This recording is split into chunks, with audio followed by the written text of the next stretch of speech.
नमस्कार साथियों, मैं कल्पना स्वागत करती हूँ आप सभी का नेरी स्टडी में। गाइस, कैसी चल रही है आपकी पढ़ाई? क्या आप रिवीजन कर पा रहे हैं? तो मेरा ये मानना है कि आप प्लीज़ रिवीजन करते रहिए ताकि आप जो भी तथ्य याद कर रहे हैं वो बिल्कुल भी भूलें नहीं। और आप सभी लोगों से मेरा निवेदन है कि जितना मैं इतिहास में करा रही हूँ, अब इतिहास बिल्कुल समाप्ति के दौर पर है, तो जो भी मैं करा चुकी हूँ वो एक एक चीज़ नोट कर लें, क्योंकि वो नोट्स आपके बहुत काम आने वाले हैं। और इतिहास में अब हम इसके बाद हड़प्पा सभ्यता को पढ़ेंगे। और हड़प्पा सभ्यता को लास्ट में पढ़ाने का कारण ये था कि उससे प्रश्न बहुत ज़्यादा पूछे जाते, तो मैं चाहती हूँ कि अंतिम जो छाप आपके दिमाग पर पड़े वो काफ़ी प्रभावपूर्ण होनी चाहिए कि आपको चीज़ें याद रहें। इसीलिए मैं हड़प्पा सभ्यता आपको अंत में पढ़ा रही हूँ। तो ये जो आज वीडियो है ये चोलकालीन प्रशासन का पार्ट 3 है। ये चोलकालीन प्रशासन का। इससे पहले 2 पार्ट हम कवर कर चुके हैं, तो ये तीसरा पार्ट है और आज हम तीसरा पार्ट कवर करेंगे। तो जो भी आपको डाउट्स अगर कुछ रह जाते हैं, कहीं पर कुछ समझ नहीं आता है, तो आप प्लीज़ कमेंट बॉक्स में मुझसे पूछ सकते हैं। तो स्टार्ट करते हैं आज का हमारा वीडियो, जिसमें हम पढ़ेंगे चोलकालीन प्रशासन। चोलकालीन जितने भी राजा हुए हैं वो सब हम पहले 2 पार्ट्स में पढ़ चुके हैं, और ये है पार्ट 3 जिसमें हम पढ़ने जा रहे हैं चोलकालीन प्रशासन की, मतलब इनकी व्यवस्थाएं किस प्रकार की थीं। तो अगर आप चोलकालीन प्रशासन की बात करें तो सबसे पहले राजा ही आता है, क्योंकि किसी भी साम्राज्य में जो केंद्र का सत्ताधारी व्यक्ति होता है वो राजा ही होता है। तो यहाँ राजा और उसके अधिकारियों के बारे में हम बात करेंगे। तो चोल साम्राज्य में एक शक्तिशाली साम्राज्य था ही, इसमें तो कोई संदेह नहीं है, क्योंकि जिस प्रकार से मैंने इनके राजाओं के बारे में आपको बताया है, तो इस साम्राज्य के राजा बहुत ही प्रभावशाली थे और बहुत ही शक्तिशाली थे। उन्होंने आसपास के 1200 द्वीपों पर भी अधिकार किया था। तो इस प्रकार के राजा कहाँ थे? तो चोल काल में थे। तो राजा तो शक्तिशाली थे ही, और राजा में ही संपूर्ण सत्ता निहित होती थी। तो राजा संपूर्ण सत्ता का केंद्र होता था। जितनी भी शक्तियां होती थी वो राजा के हाथ में होती थी। राजा अपने कठिन कार्यों का निर्वहन करने के लिए अपने मंत्रियों की सलाह लेता था कि जो भी अपने कठिन कार्य जो उसे समझ नहीं आते थे, या कोई भी ऐसी राजनीतिक मतलब आप कह सकते हैं परिस्थितियां होती थी कि सब में सलाह लेता था कि किस प्रकार से हम आगे बढ़े या कैसी हमें गतिविधियां करनी चाहिए। तो उस सब के लिए वो अपने मंत्रियों से सलाह भी लिया करता था। उसके मौखिक आज्ञाओं को तिरुवाक्य केल्वी, क्या कह रहे हैं कि उसके मौखिक आज्ञाओं को तिरुवाक्य केल्वी राजकीय निजी मंत्री जो होता था वो लिखता था। जो भी जैसे ये बोल रहा है कि राजा ने बोल दिया कि अब सारी प्रजा से कर लिया जाएगा, तो ये एक उसकी मौखिक आज्ञा हो गई। तो इस मौखिक आज्ञा को लिखित कौन करता था? तो ये करता था तिरुवाक्य केल्वी। ये पद का नाम है। अब वहाँ आप दक्षिण भारत का तो आपको पता है कि नाम थोड़े से अलग होते हैं, तो यही नाम थोड़ा अलग है, पर जो इसका मतलब है वो है राजकीय निजी मंत्री। चोल शासकों का राज्याभिषेक कहाँ होता था? तो गंगैकोंड, तंजौर, चोलपुरम, चिदम्बरम, इन स्थानों पर तंजौर, गंगैकोंड, चोलपुरम और चिदम्बरम, इन स्थानों पर ये अपना राज्याभिषेक कराते थे। जब भी कोई भी राजा बनता था तो इन्हीं स्थानों पर ये अपना राज्याभिषेक कराते थे। और राजा की प्रतिमा जो थी वो मंदिर में स्थापित की जाती थी। तो आप समझ सकते हैं कि राजा की जो स्थिति थी चोलकालीन प्रशासन में, चोलकालीन साम्राज्य में, वो बहुत ही ज़्यादा सर्वोपरि थी। राजा सब कुछ होता था, उसकी मंदिर में मूर्ति स्थापित की जाती थी, प्रतिमा वहाँ स्थापित की जाती थी, और लोग उसको देवता के समान मानते थे। तंजौर के मंदिर में परांतक प्रथम और राजेंद्र चोल की मूर्तियां स्थित हैं। तो परांतक प्रथम चोल वंश का राजा और राजेंद्र चोल भी चोल वंश का राजा था, और इन दोनों की मूर्तियां तंजौर जो मंदिर है उसमें स्थित हैं। आगे हम देखेंगे प्रशासन के बारे में, और कि प्रशासन में 2 टाइप की श्रेणियां थी। एक तो उच्च श्रेणी थी और दूसरी थी निम्न श्रेणी। एक तो उच्च श्रेणी थी और दूसरी कौन सी थी? तो दूसरी थी निम्न श्रेणी। अब उच्च श्रेणी के जो अधिकारी होते थे उनको कहा जाता था पेरुंदनम। और ये सारे शब्द मैं आपको सच बता रही हूँ, एग्जाम्स में पूछा जाता है कि आपसे कई सारे वाक्य कथन वाले आपने प्रश्न देखे हैं, तो उनमें ये प्रश्न पूछे जाते हैं कि पेरुंदनम किस वंश के अधिकारियों को कहा जाता था, ये किस साम्राज्य के अधिकारियों को कहा जाता था। तो यदि आप पढ़ेंगे तभी तो ऐसे प्रश्नों का उत्तर दे पाएंगे। तो पेरुंदनम कहते थे हम चोल वंश के, चोल साम्राज्य के अधिकारियों को, और शिरुंदनम कहते थे निम्न श्रेणी के जो अधिकारी थे, इनको शिरुंदनम कहा जाता था।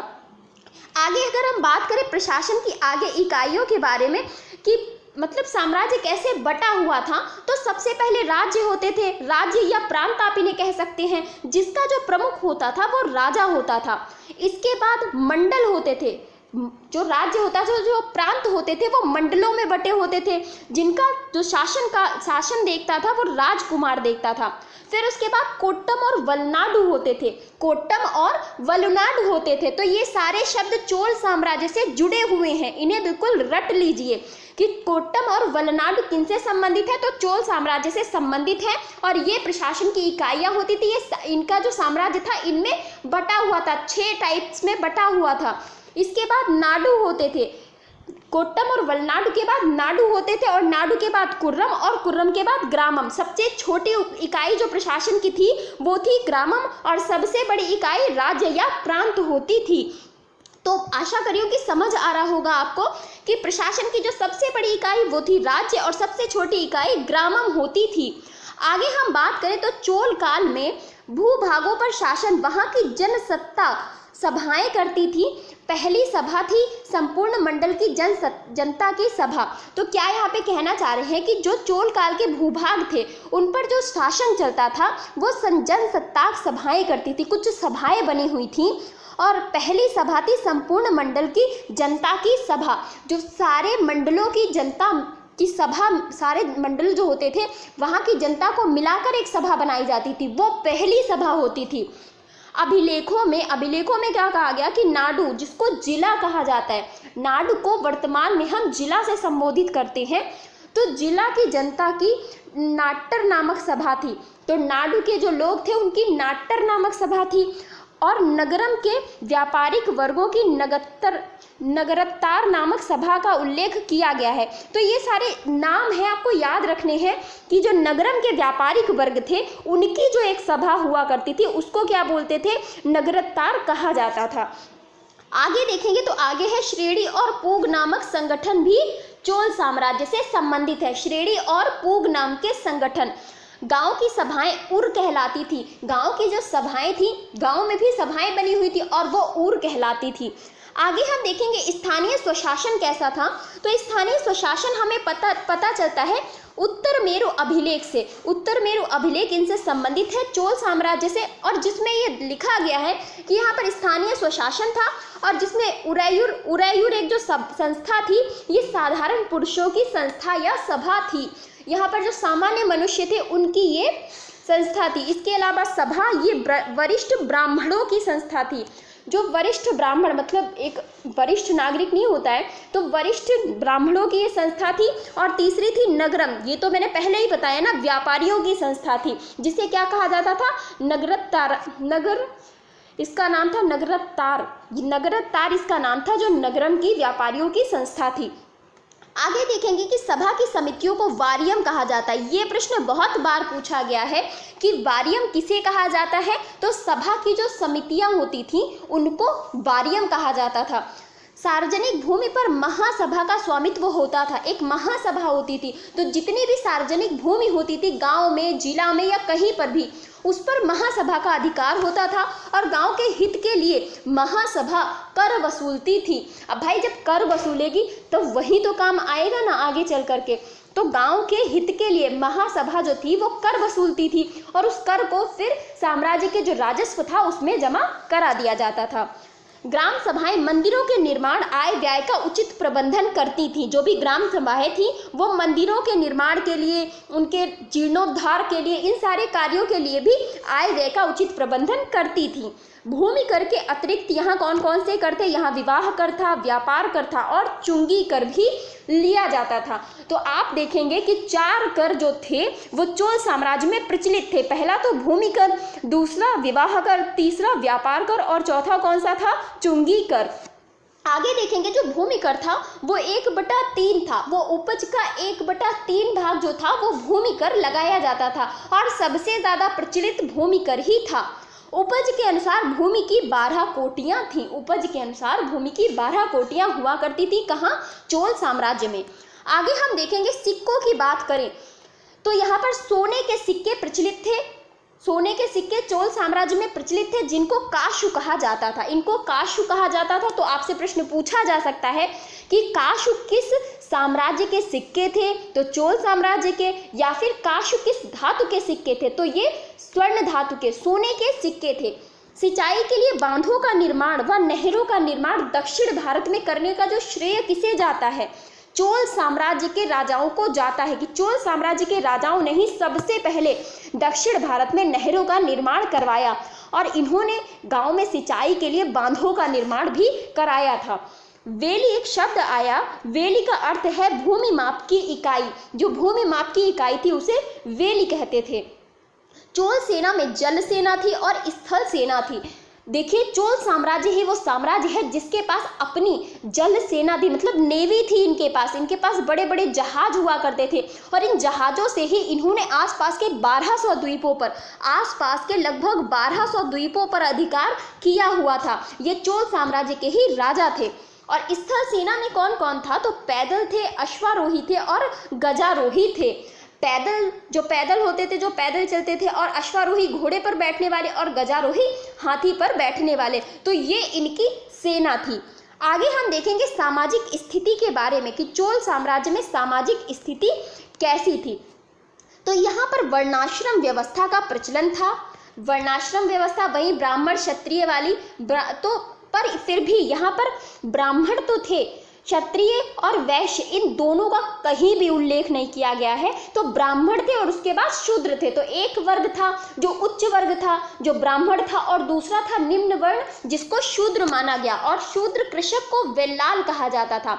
जो शूद्र कृषक होता था उसको वेल्लाल कहा जाता था। तो वेल्लाल शब्द किसके लिए प्रयोग हुआ है, शूद्र कृषक वर्ग के लिए प्रयोग किया गया है। चोल काल में रथकार नामक एक नए वर्ग का उदय हुआ। तो आपसे पूछा जा सकता है कि रथकार नामक एक नए कह सकते हैं नए वर्ग का उदय किस साम्राज्य के काल में हुआ, तो ये हुआ चोल साम्राज्य के काल में।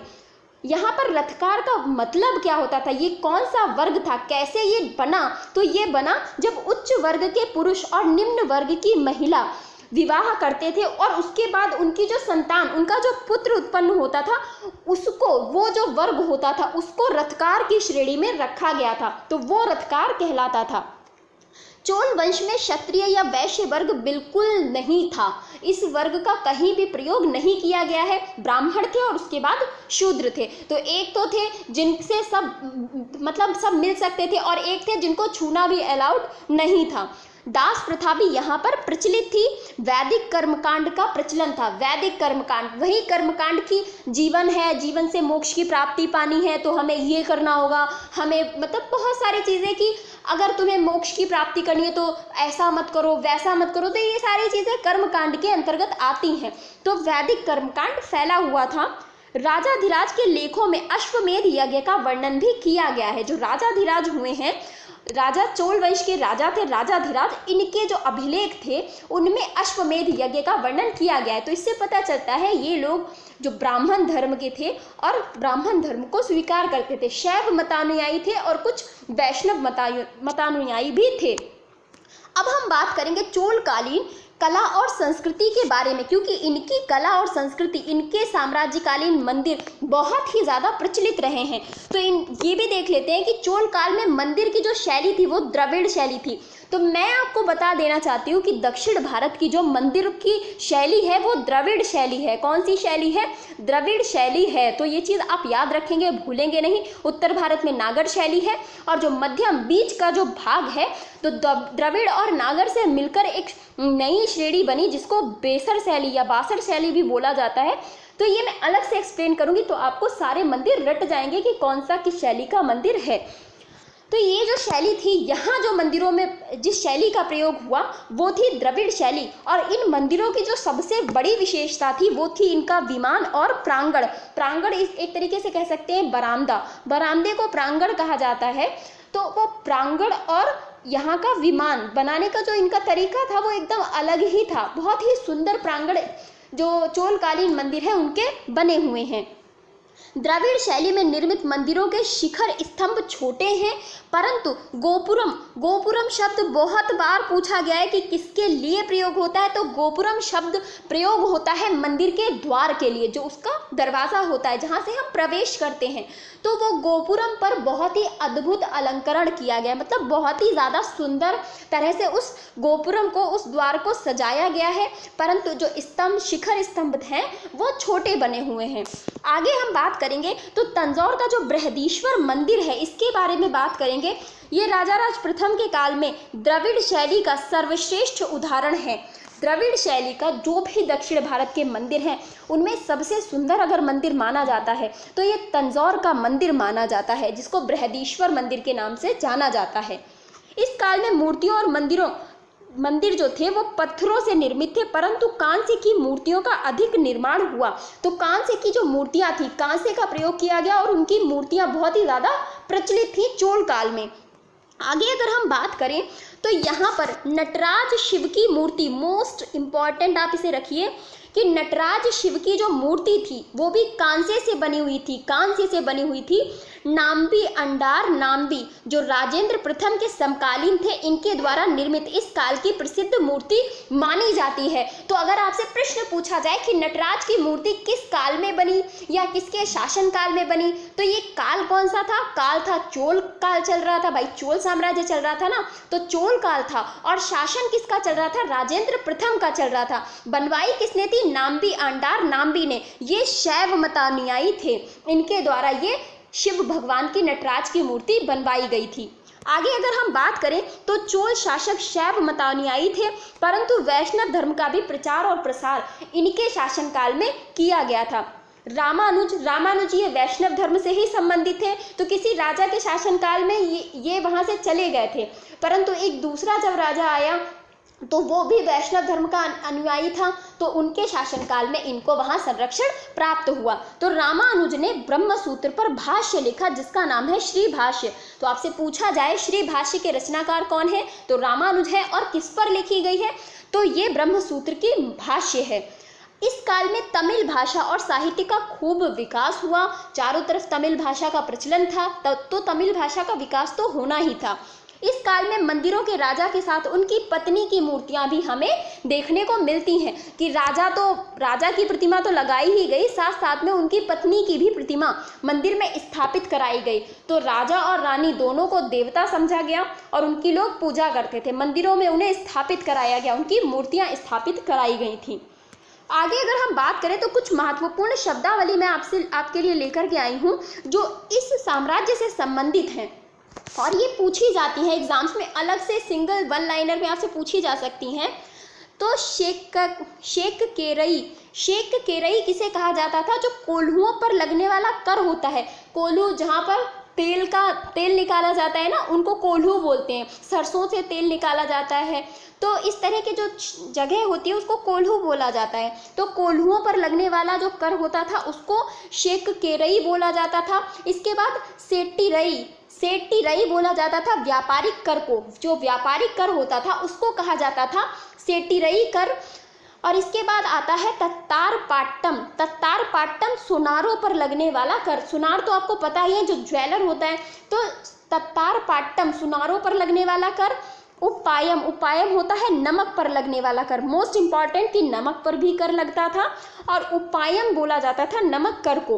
अंगाड़ी पट्टम बाजारों पर लगने वाला कर, अंगाड़ी पट्टम। और विल्लीगढ़ बोला जाता है धनुर्धरों के समूह को, जो धनुर्धर थे, जो धनुष धारण करते थे, उनके समूह को विल्लीगढ़ कहा जाता था। तो ये सारे ही शब्द संबंधित हैं चोल साम्राज्य से।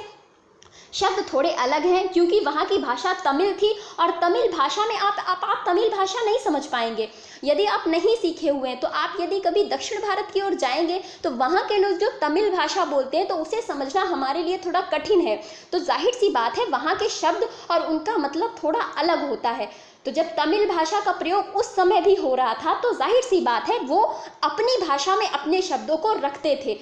वही तो कुछ शब्द हैं जो इम्पॉर्टेंट है, उनका अर्थ मैंने आपको बता दिया है। ये सारी चीज़ें आप याद कर लेंगे, नोट्स बना लेंगे और चैनल को सब्सक्राइब कर देंगे। प्लीज़ सब्सक्राइब नेरी स्टडी अगर आपने अभी तक सब्सक्राइब नहीं किया है। और वीडियो को जितना ज़्यादा हो सके प्लीज़ उतना शेयर किया करिए। Thank you so much.